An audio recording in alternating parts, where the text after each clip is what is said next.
বসিরহাটের দেগঙ্গা বিধানসভা যেন উত্তর ২৪ পরগনা জেলায় এখন সংবাদের শিরোনামে। এই কেন্দ্রের লড়াইটা বোধহয় হতে চলেছে উন্নয়নের বনাম বিশ্বাসঘাতকতার।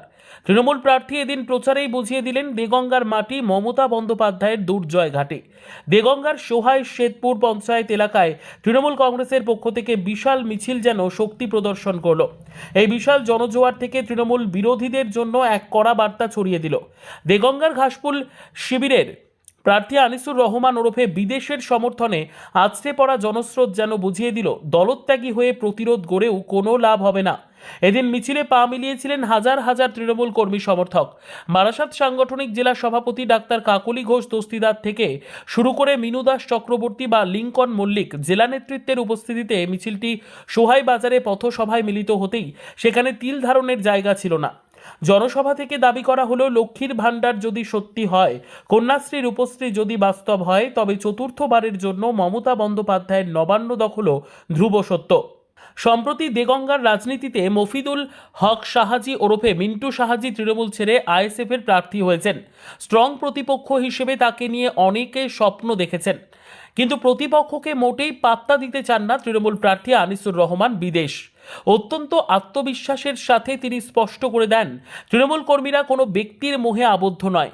বিদেশের দাবি করলেন, তৃণমূল কর্মীরা মফিদুল বা বিদেশের মুখ দেখে দল করে না, তারা দল করে মমতা বন্দ্যোপাধ্যায়কে দেখে, ভোট দেয় জোড়াফুল চিহ্নে।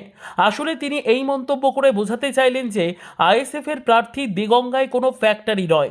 দল ছেড়ে গিয়ে যারা তৃণমূলের সমালোচনা করছেন, মানুষ তাদের সুবিধাবাদী হিসেবেই চিহ্নিত করেছে। আনিসুর রহমানের এই আত্মবিশ্বাস আরও বেশি করে কর্মীদের মধ্যে নতুন করে উন্মাদনার সঞ্চার করেছে। কাতির মেজ খোকা গদ্দার আর সোহাইয়ের বড় খোকা গদ্দার, এই গদ্দারদের জায়গা তৃণমূল কংগ্রেসে নেই।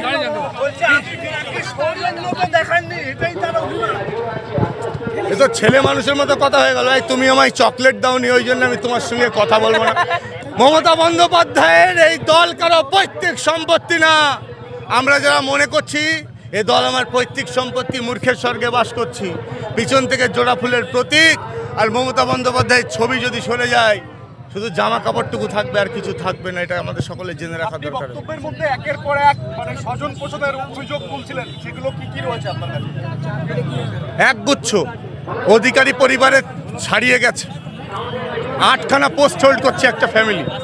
দেগঙ্গার মাটিতে 8খানা পোস্ট হোল্ড করছে।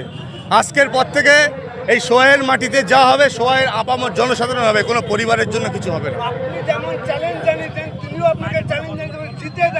তৃতীয় স্থানে পাঠিয়ে দেবো, দেগঙ্গার মাটিতে তৃতীয় স্থানে পাঠাবো, নাহলে রাজনীতি ছেড়ে দেবো। বিরোধীদের কুৎসা আর বিশ্বাসঘাতকতার জবাব দিতে দেগঙ্গার তৃণমূলের সৈনিকরা কতটা প্রস্তুত তা বুঝিয়ে দিলেন বিদেশ। বৃহস্পতিবারের এই মহা মিছিল প্রমাণ করতে চাইল দেগঙ্গার প্রতিটি ইঞ্চি জমি আগলে রাখতে মরিয়া ঘাসফুল শিবির। বসিরহাট থেকে হাসানুজ্জামানের রিপোর্ট, ডিজিটাল নিউজ বাংলা।